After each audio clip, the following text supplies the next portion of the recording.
존경하고 사랑하는 우리 구독자 여러분 반갑습니다. 여러분의 멘탈 전도사 천만자입니다. 이제 오전 시간인데요. 한번 오전 시간에 여러분들과 잠시 또 한번 소통의 시간을 한번 가져보도록 할게요. 이 차트가 중국의 그 유명한 그 헝다그룹입니다.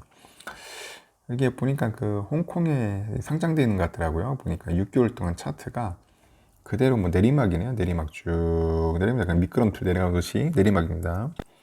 홍콩 15달러에서 지금 보니까 한 2달러 정도 지금 떨어져 있는 상태더라고요. 6개월 동안 쭉 내려왔어요. 일단은 보니까 그 헝다그룹 파산 임박설에 중국의 최대 보험사 주가가 막 급락을 하는가 보더라고요. 보니까.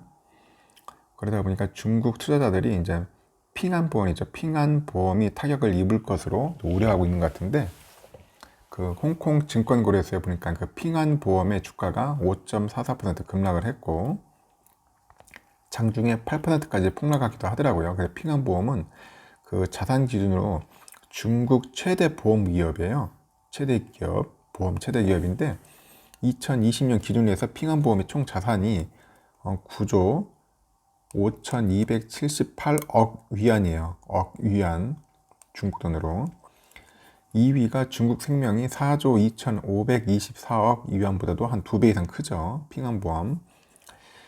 핑안보험은 17일 그 성명을 내고 이 같은 시장 우려를 전면 부정을 하는데, 그 헝다그룹을 포함해서 뭐 랑광, 파나이 등 문제가 제기된 그 부동산 기업에 대한 그 핑안보험의 그 익스포저는 0이다. 익스포저는 0이다 이렇게 발표했습니다. 익스포저가 뭐냐? 그 리스크에 노출된 금액은 빵원이다. 뭐 그렇게 발표를 한 것 같아요. 중국의 그 경제 매체 그 제일제용도 그 익명의 애너를 통해서 핑안보험이 부동산 회사에 집중 투자해온 사실이 잘 알려져 있기 때문에 일어나는 해프닝이다. 그 추석 연휴를 맞아서 그 주식 투자자들이 투자 리스크를 줄이고자 하는 경향이 강해진 데다가 공매도가 활발한 그 홍콩 증권거래소의 특성이 핑안보험 주가 하락에 뭐 직접적인 영향을 끼쳤다. 뭐 그런 이야기가 있습니다. 최근에 핑안보험이 부동산 투자로 대규모 투자 손실을 기록한 것도 헝다 사태 속에서 투자자들의 그 동요를 불렀다, 그런 지적이 있는 거죠. 그 핑안보험은 최근에 발표한 그 2021년 1월에서 6월 중간 결산에서 올해 한 상반기 순이익 규모가 한 580억 500만 위안으로 전년 동기 대비 한 15.5% 감소를 했다고 하네요. 보니까 그 대형 투자 손실을 기록한 투자가 그 부동산 개발업체 그 화샤싱푸 관련 투자인데, 그 화샤싱푸는 그 유동성 위기에 몰려가지고 올해 초에 52억 위안 정도에 달하는 그 채권 그 원리금을 상환하지 못해서 채무 불이행을 선언을 했어요. 그 핑안보험이 그 회사 그 화샤싱푸 지분 25%를 보유하고 있네요. 보니까 하여튼 핑안보험이 그 헝다 사태의 그 직접적인 피해를 입지 않더라도 향후에 당국의 그 부동산 기업 그 규제로 인해서 손실을 피하기 어려울 것이라는 전망도 있고, 현재 중국 정부가 그 주식과 부동산 시장 거품을 빼겠다고 이제 작심하고 이제 돈줄을 틀어막는 상황에서 민영 기업인 그 핑안보험이 보호받기 어렵기 때문이다, 그런 이야기도 있습니다. 현재 중국의 그 은행보험감독관리위원회라고 있어요. 여기서 최근에 인터넷 보험 등 온라인 보험 시장에 대한 감시 활동 강화 방침을 내놓아서 그 보험회사의 그 부동산 투자 상황을 꼼꼼하게 살펴보겠다는 의지를 밝히고 있는 것 같습니다. 그 중국 당국이 그 핑안보험을 겨냥해 내린 조치다, 뭐 그런 이야기도 있고, 하여튼 그 헝다그룹은 그 심각한 유동성 위기에 빠져 있는데, 중국 각지의 그 부동산 개발에 투자하면서 얻은 그 1조 9,500억 위안, 약 355조예요. 이거에 달하는 부채의 그 돌려막기 참 그게 힘들어지기 때문이랍니다. 그러니까 중국 당국은 은행별로 개발업체 대출 비율을 최대 한 40%로 제한했다고 하네요. 그래서 헝다그룹의 연초 대비 주가 하락률이 한 80%를 넘었어요. 신용평가사 무디스와 피치가 이제 최근에 헝다그룹 채권 등급을 투자 부적격 딱 때립니다. 투자 부적격. 헝다그룹이 파산하게 되면 이제 수많은 금융기관에 연쇄적인 충격을 줄 것으로 예상을 하고 있네요. 보니까 헝다그룹이 이제 128개 이상의 은행하고 120개 이상의 금융기관에 그 채무를 지고 있어요. 여기 보니까 세계 최대 펀드죠. 미국의 블랙록, 그 세계 최대 투자은행 골드만삭스 이런 그 미국의 여러 투자은행들도 홍대에 투자를 했죠. 그래서 제가 보니까 지금 블랙록하고 골드만삭스 이런데 투자은행들이 조금 똥줄을 탈 것 같네요. 제가 보니까 약간 좀 그런 상황입니다. 파산까지는 힘들지 않겠는가. 중국 당국에서 제가 볼 땐 그 여파가 워낙 크기 때문에 뭐 공산당이 직접 개입을 해가지고 어느 정도 통제를 할 것 같지 않나 하는 생각이 드네요. 지금 보니까 일단은 이런 상황이 지금 연출되고 있고요. 오늘 새벽에 보니까 지금 뭐 미국 증시는 다행스럽게도 이제 반등을 했습니다. 그 전날 그 급락했죠. 급락했던 뉴욕 증시가 반등을 시도했지만은 결국 약세로는 이제 마감을 했는데 그 애플 등 기술주에 매수세가 몰리면서 나스닥 지수는 이제 상승을 했습니다. 다행히 나스닥은 상승을 했다. 이제 뉴욕 증시에서 그 블루칩 우량 그 클럽이죠. 우리 다우지수는 좀 마감을 했네요. 다운으로. 그래서 0.15% 하락을 했고요. 그리고 S&P도 0.08% 내렸습니다. 아쉽게도 좀 내렸고, 다우가 조금 나스닥이 조금 올랐죠. 장기 국채 금리는 상승을 했습니다. 1.313으로 출발했는데 1.325%로 상승을 했고요. 하여튼간 그 뉴욕 증시는 전날 급락에 따른 충격을 해소하고 반등을 모색하는 모습을 좀 보여줬어요.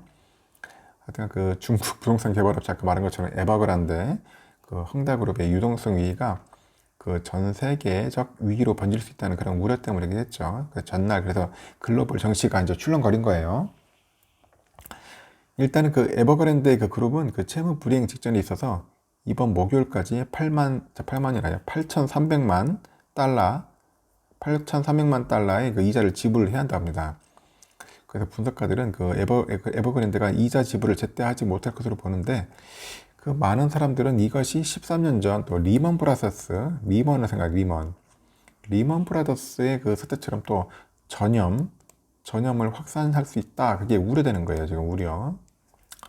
일단은 시장은 내일 그 나올 미 연방준비제도 그 FED죠. 거기에 공개시장위원회 FOMC 정례회 결과를 앞두고 좀 시장 신중한 모습을 보이고 있어요. 신중한 모습. 22일 오후 2시에 금리에 대한 결정만 하고 점도표로 불리는 전망 자료도 발표할 예정이고요. 그래서 지금 BMO의 그 최고 투자 전략가가 연준의 점도표가 시장에 겁을 주는 방식으로 나오지는 않을 것 같다. 뭐 그런 이야기도 있고요.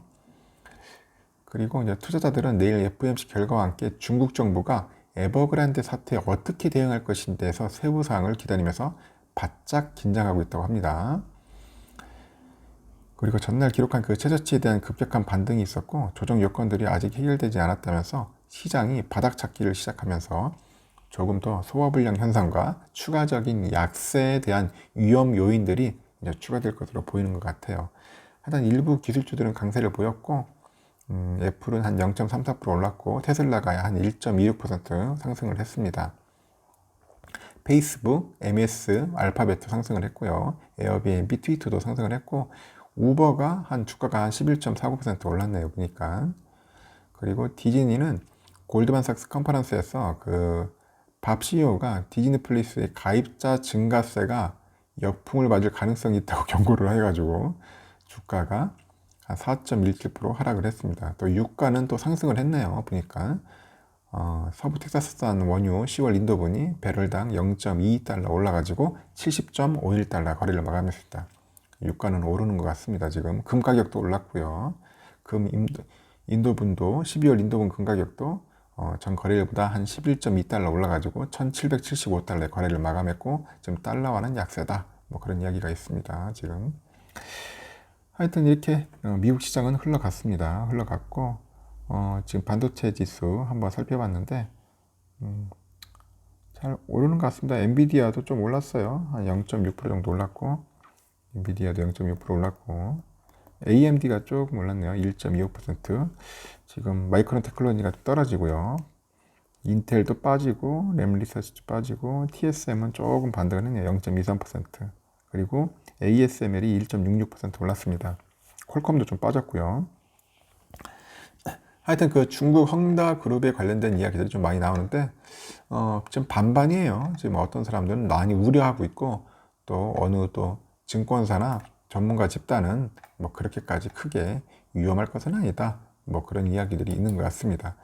앞으로 조금 한번 살펴봐야 할 것 같고요. 제가 볼 때는 목요일 날은 좀 약간 시장이 많이 요동치지 않겠는가, 내일은 상당히 요동치지 않겠나 하는 생각이 듭니다. 하여튼 여러분들도 참고하시고요. 만약에 요동치고 좀 빠지면은 좀 더 주워 담아야 하지 않겠나 생각이 들어요. 지금 보니까 뭐 삼성전자 뿐이 아니라 특히 금융주들이 조금 많이 요동치지 않겠나 생각이 들고, 여기 또 ETF도 좀 많이 빠졌던데 좀 저렴할 때 저 주워 담으면 좋은 기회가 되지 않겠나 하는 생각도 듭니다. 여러분들 오전 시간 편히 쉬시고 다음 시간에 또 뵙도록 하겠습니다.